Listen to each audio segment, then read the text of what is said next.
the sea rush to shore. Don't they know it's the end of the world, 'cause you don't love me anymore.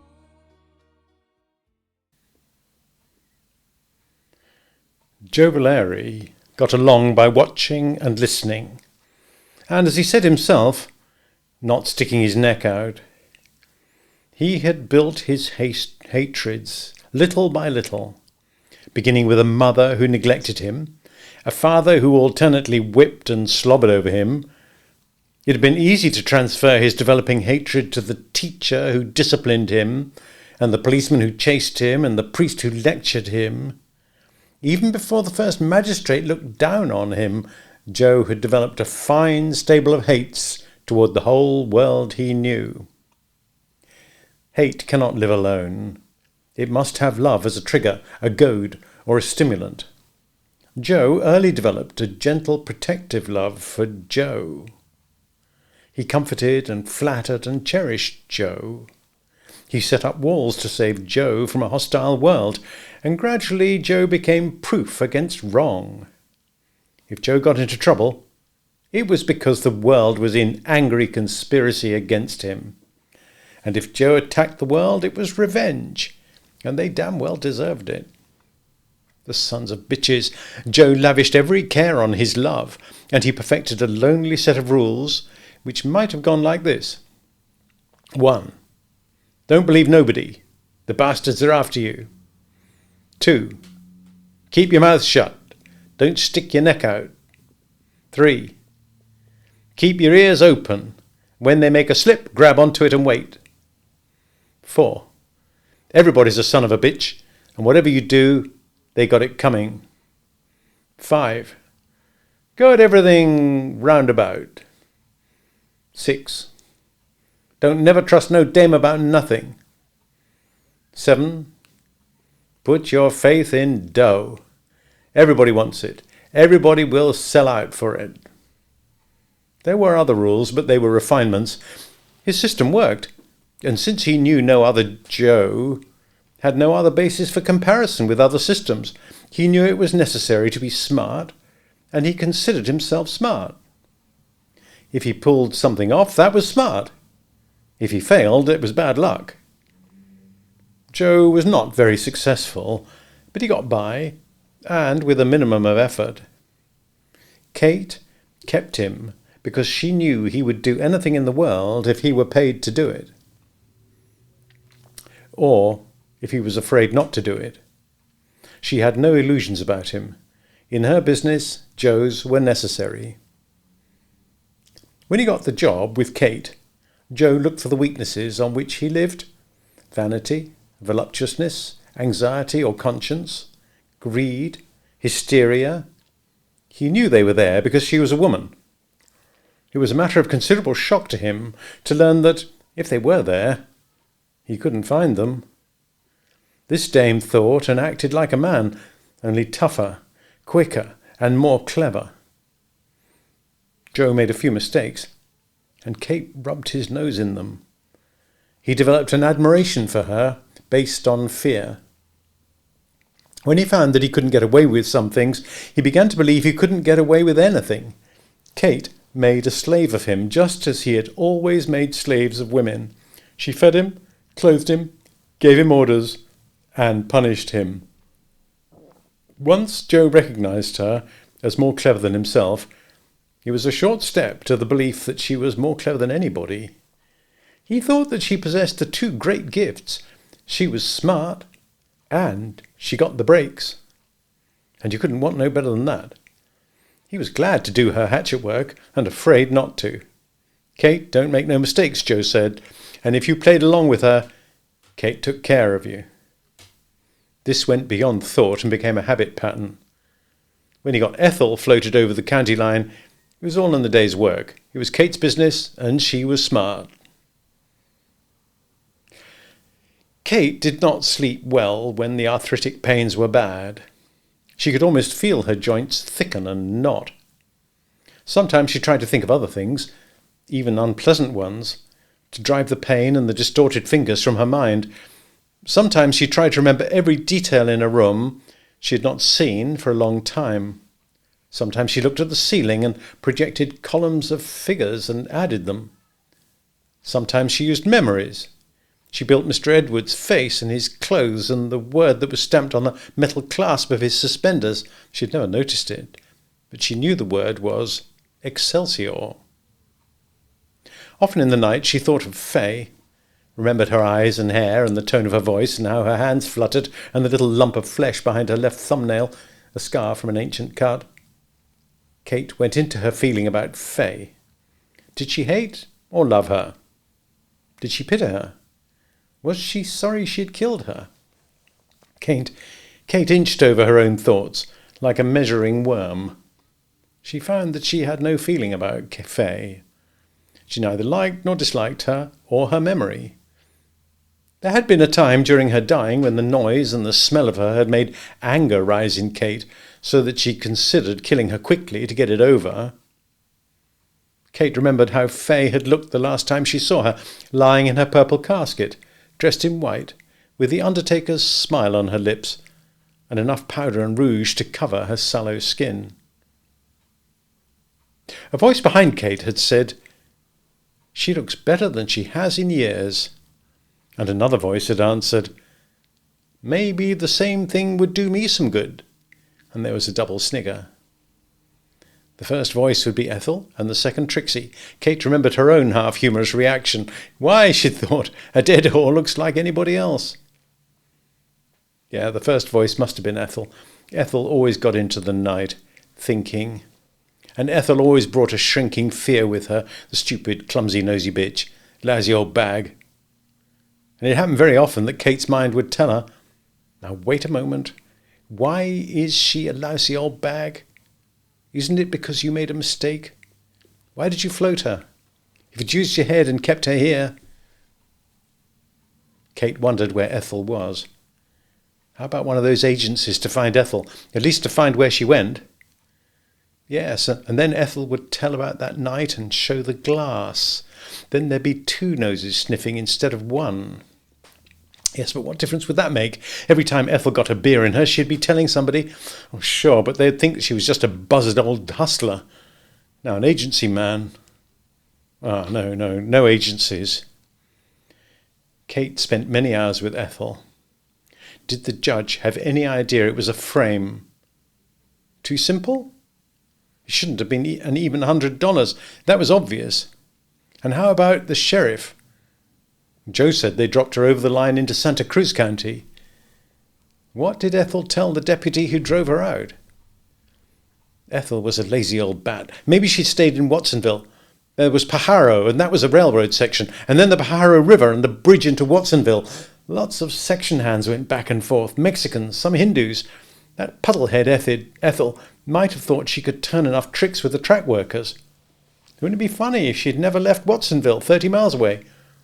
She could even slip in over the line and see her friends if she wanted to. Maybe she came to Salinas sometimes. She might be in Salinas right now. The cops weren't likely to keep too much on the look for her.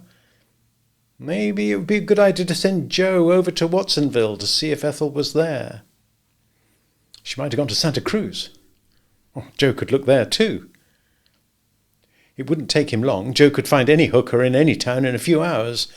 If he found her, they could get her back somehow. Ethel was a fool. But maybe when he found her, it'd be better if Kate went to her. Lock the door, leave a do not disturb sign. She could get to Watsonville, do her business and get back. No taxis, take a bus. Nobody saw anybody on the night buses. People sleeping with their shoes off and coats rolled up behind their heads. Suddenly she knew she would be afraid to go to Watsonville. Well, she could make herself go. It would stop all this wondering. Strange she hadn't thought of sending Joe before. That was perfect. Joe was good at some things, and the dumb bastard thought he was clever. That was the kind easiest to handle. Ethel was stupid, and that made her hard to handle. As her hands and her mind grew more crooked, Kate began to rely more and more on Joe Valeri as her assistant-in-chief, and as her go-between, and as her executioner. She had a basic fear of the girls in the house. Not that they were more untrustworthy than Joe, but that the hysteria which lay very close to the surface might at any time crack through their caution and shatter their sense of self-preservation and tear down not only themselves but their surroundings. Kate had always been able to handle this ever-present danger, but now the slow depositing calcium and the slow growth of apprehension caused her to need help and to look for it from Joe. Men, she knew, had a little stronger wall against self-destruction than the kind of women she knew. She felt that she could trust Joe, because she had in her files a notation relating to one Joseph Venuta, who had walked away from a San Quentin road gang in the 4th year of a 5-year sentence for robbery. Kate had never mentioned this to Joe Valeri, but she thought it might have a soothing influence on him if he got out of hand. Joe brought the breakfast tray every morning, green china tea and cream and toast. When he'd set it on her bedside table, he made his report and got his orders for the day. He knew that she was depending on him more and more, and Joe was very slowly and quietly exploring the possibility of taking over entirely. If she got sick enough, there might be a chance. But very profoundly, Joe was afraid of her. "Morning," he said. "I'm not going to sit up for it, Joe. Just give me the tea. You'll have to hold it." "Hands bad?" "Yes. They get better after a flare-up." "Looks like you had a bad night." "No," said Kate. "I had a good night. I've got some new medicine." Joe held the cup to her lips. She drank the tea in little sips, breathing in over it to cool it.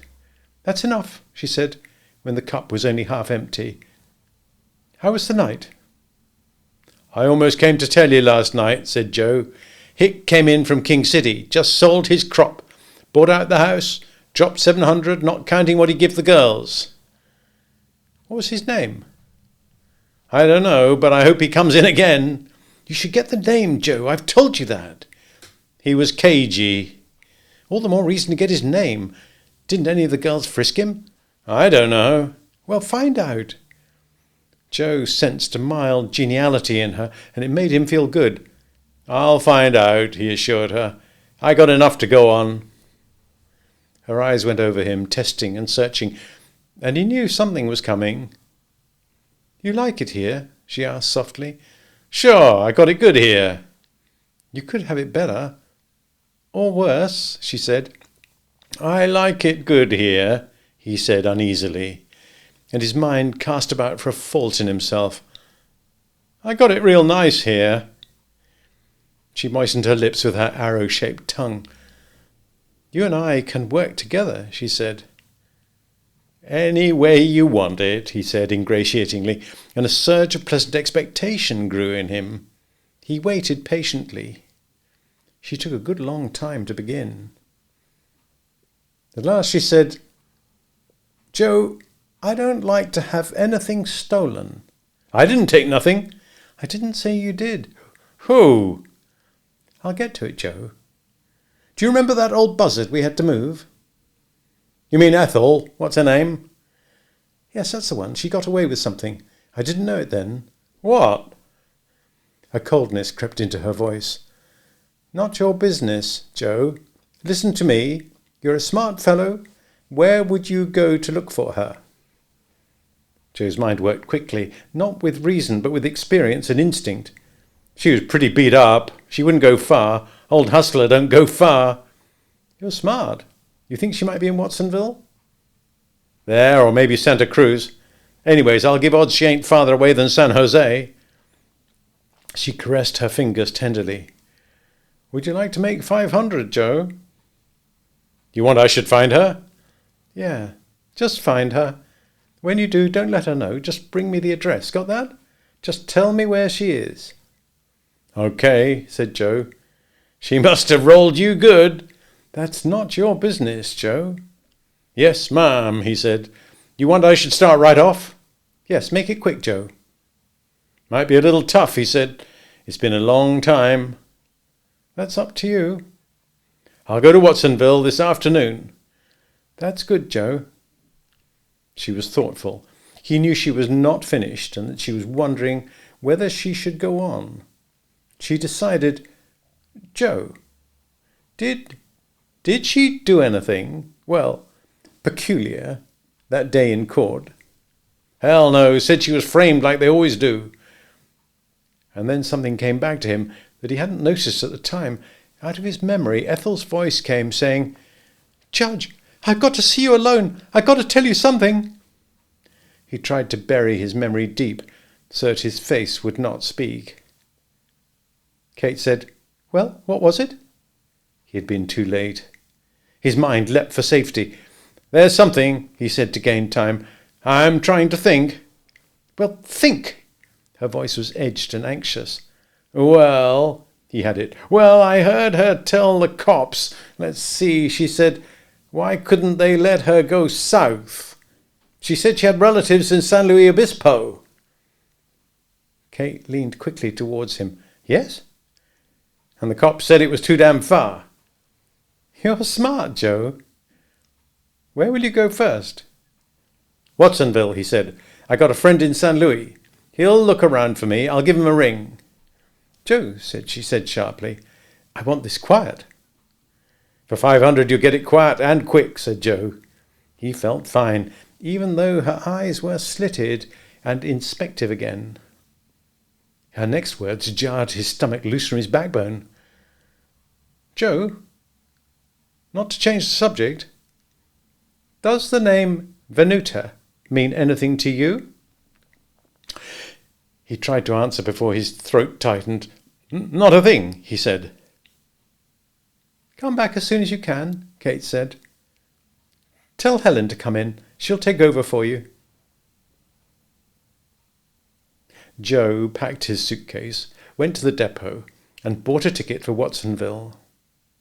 At Castroville, the first station north, he got off and waited 4 hours for the Del Monte Express from San Francisco to Monterey, which is at the end of a spur line.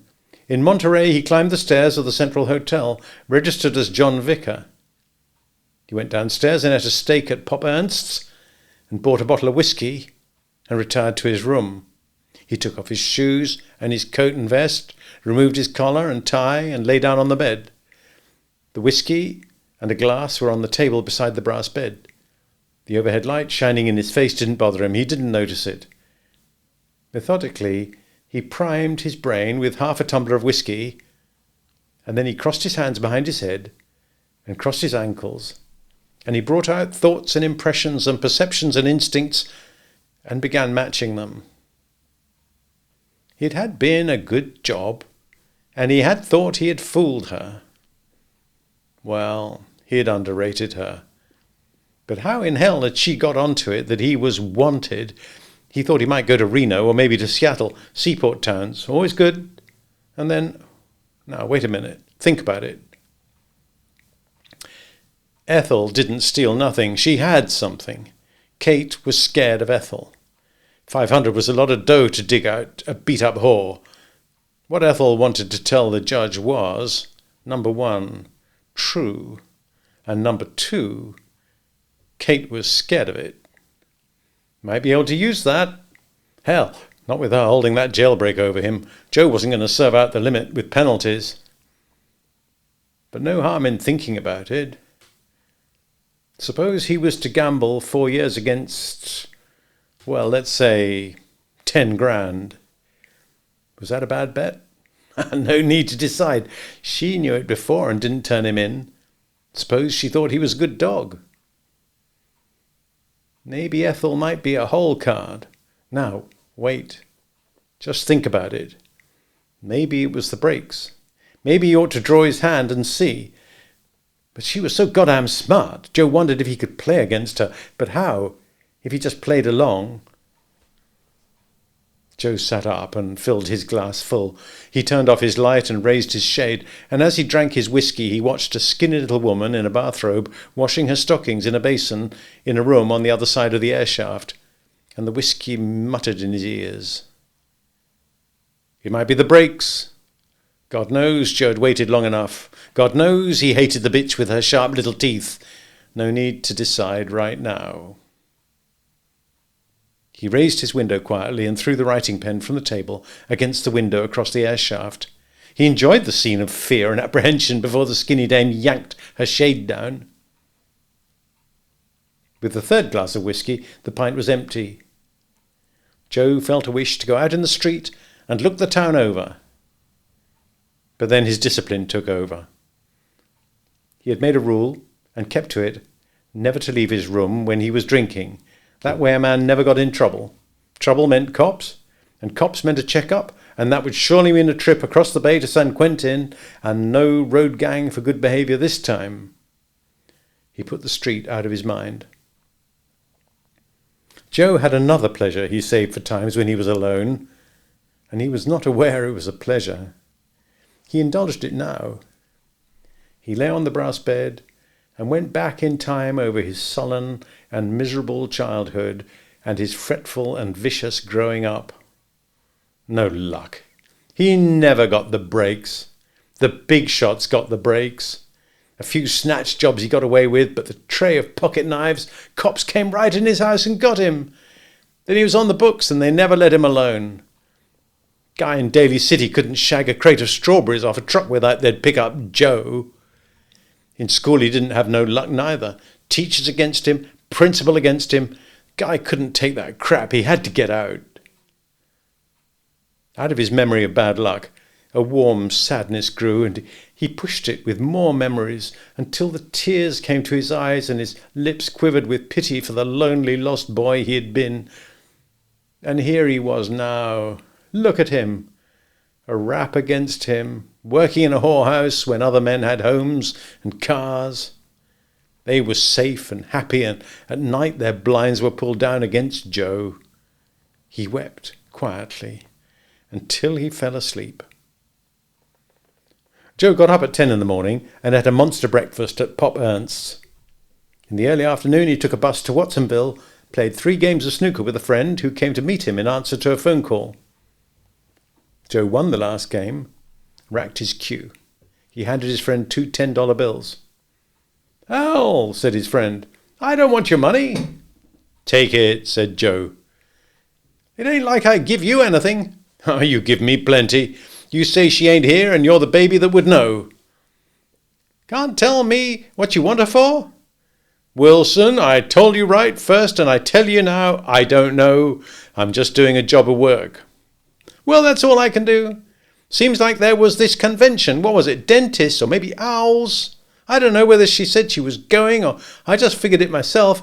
I got it stuck in my mind. Give Santa Cruz a whirl. Know anybody?"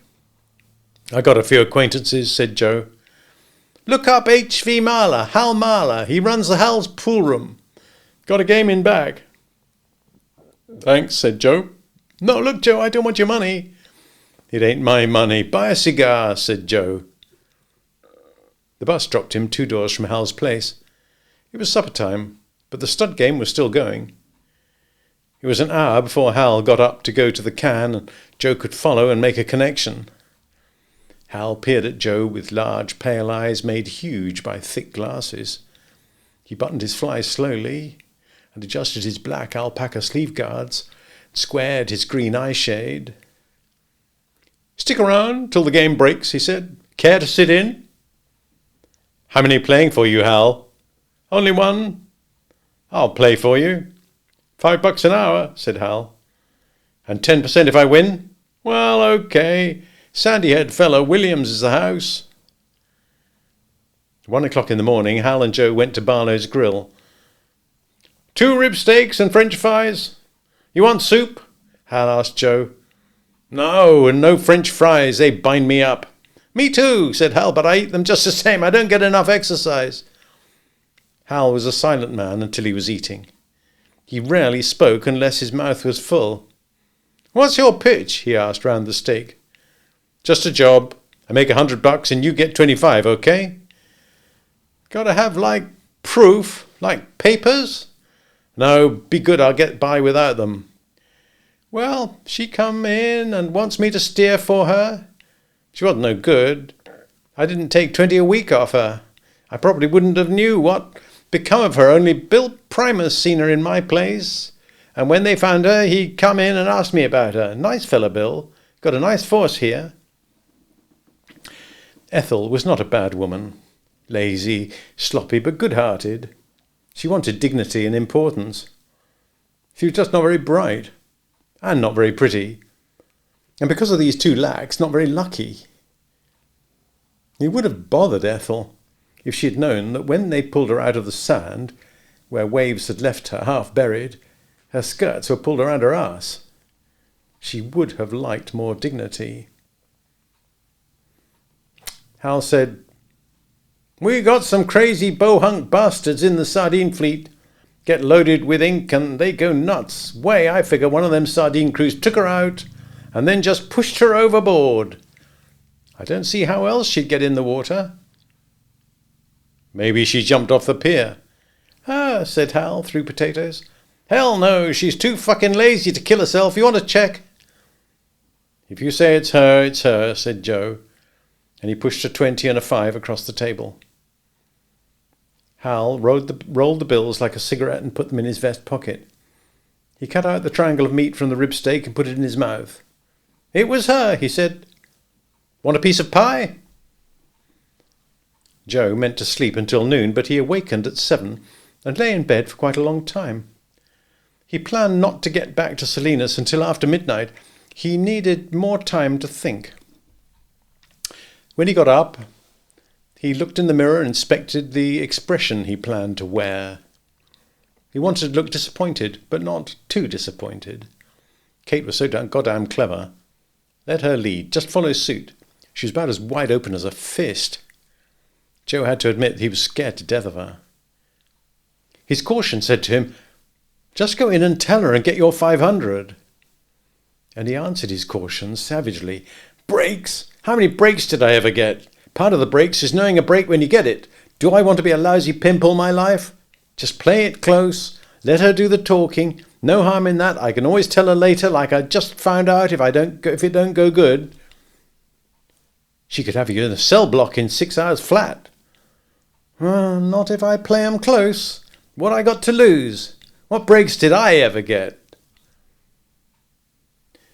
Kate was feeling better. The new medicine seemed to be doing her some good. The pain in her hands was abated, and it seemed to her that her fingers were straighter, the knuckles not so swollen. She'd had a good night's sleep, the first in a long time, and she felt good, even a little excited. She planned to have a boiled egg for breakfast. She got up and put on a dressing gown and brought a hand mirror back to the bed. Lying high against the pillows, she studied her face. The rest had done wonders. Pain makes you set your jaw and your eyes grow falsely bright with anxiety, and the muscles over the temples and along the cheeks, even the weak muscles near the nose, stand out a little, and that's the look of sickness and of resistance to suffering. The difference in her rested face was amazing. She looked 10 years younger. She opened her lips and looked at her teeth. Time to go for a cleaning. She took care of her teeth. The gold bridge where the molars were gone was the only repair in her mouth. It was remarkable how young she looked, Kate thought. Just one night's sleep. And she snapped back. That was another thing that fooled them. They thought she'd be weak and delicate. She smiled to herself. Delicate like a steel trap. But then she always took care of herself. No liquor, no drugs, and recently she'd stopped drinking coffee. And it paid off. She had an angelic face. She put the mirror a little higher so that the crepe in her throat did not reflect.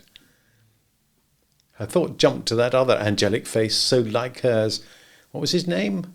What the hell was his name? Alec? She could see him moving slowly past, his white surplice edged with lace, his sweet chin down, his hair glowing under the candlelight. He'd held the oaken staff and its brass cross angled ahead of him. There was something frigidly beautiful about him, something untouched and untouchable. Well, had anything or anybody ever really touched Kate? Really got through and soiled her? Certainly not. Only the hard outside had been brushed by contacts. Inside she was intact, as clean and bright as this boy, Alec, what was his name? She chuckled. mother of 2 sons, and she looked like a child. And if anyone had seen her with the blonde one, could they have any doubt? She thought how it would be to stand beside him in a crowd and let people find out for themselves. What would Aaron, that was the name. What would he do if he knew? His brother knew, that smart little son of a bitch. Oh, wrong word. Let's not call him that. Might be too true. Some people believed it. And not smart bastard either, born in holy wedlock. Kate laughed aloud. She felt good. She was having a good time. The smart one, the dark one, bothered her. He was like Charles. She had respected Charles, and Charles would probably have killed her if he could. Wonderful medicine. It not only stopped the arthritic pain, it gave her back her courage. Pretty soon, she could sell out and go to New York, as she had always planned. Kate thought of her fear of Ethel. How sick she must have been. The poor dumb old bag. How it would be to murder her with kindness. When Joe found her, how about taking her on to New York? Keep her close. A funny notion came to Kate. That would be a comical murder, and a murder no one under any circumstances could solve or even suspect. Chocolates, boxes of chocolate, bowls of fondant, bacon, crisp bacon, fat, port wine, and then butter, everything soaked in butter and whipped cream.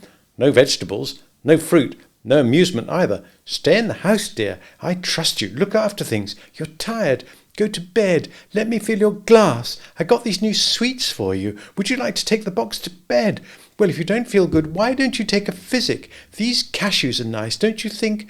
The old bitch would blow up and burst in 6 months. How about a tapeworm? Did anyone ever use tapeworms?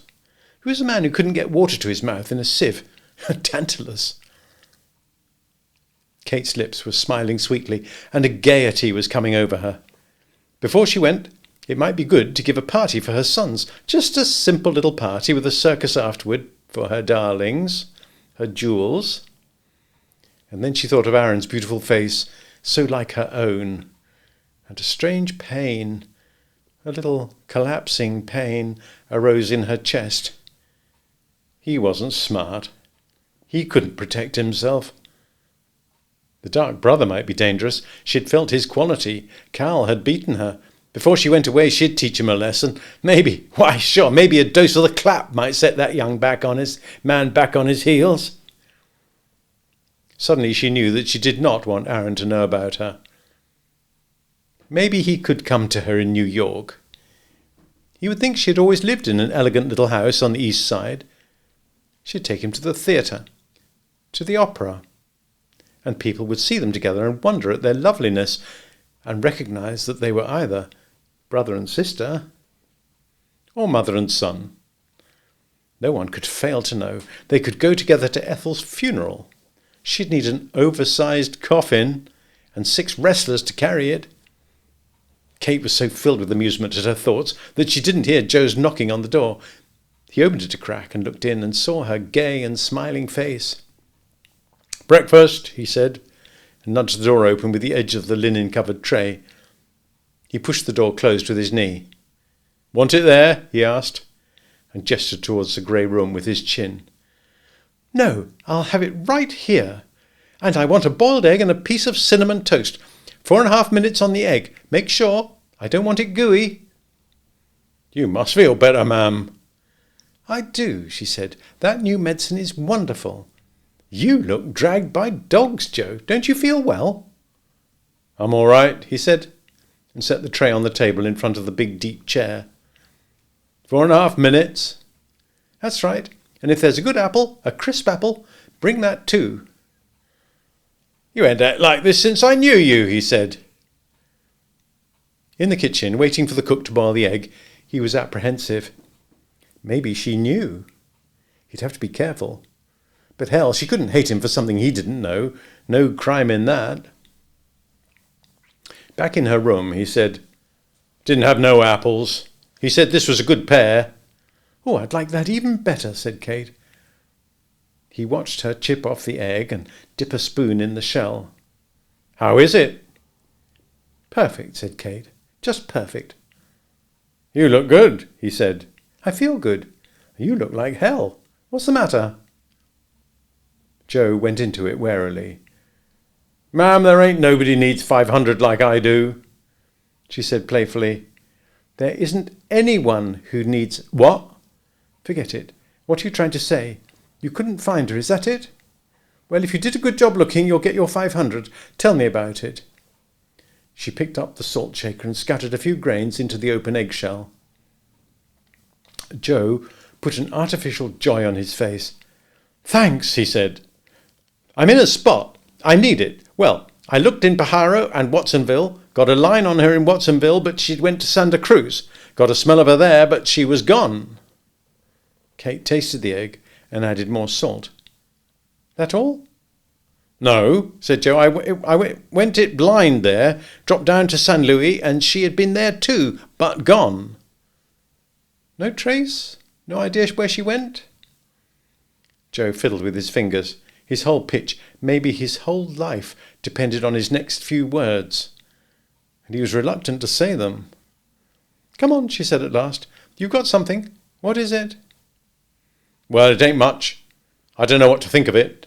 "Don't think, just tell. I'll think," she said sharply. "Might not even be true." "For Christ's sake," she said angrily. "Well, I talked to the last guy that seen her, guy named Joe, like me." "Did you get his grandmother's name?" she asked sarcastically.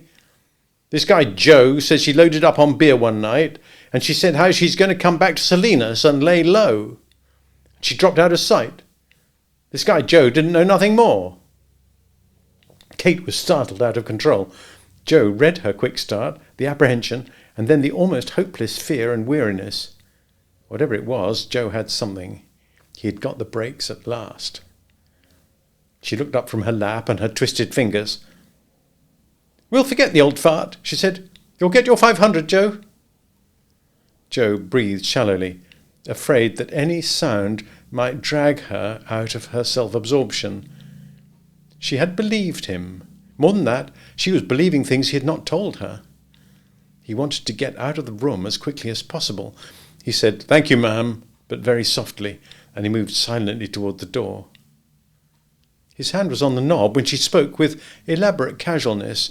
"Joe, by the way—" "Ma'am?"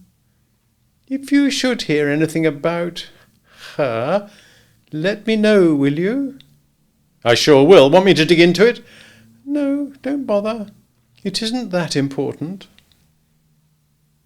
In his room, with the door latched, Joe sat down and folded his arms. He smiled to himself, and instantly began to work out the future course. He decided to let her brood on it till, say, next week. Let her relax, and then bring up Ethel again. He did not know what his weapon was or how he was going to use it, but he did know that it was very sharp, and he itched to use it. He would have laughed out loud if he had known that Kate had gone to the grey room and locked its door, and there that she sat still in the big chair, and her eyes were closed.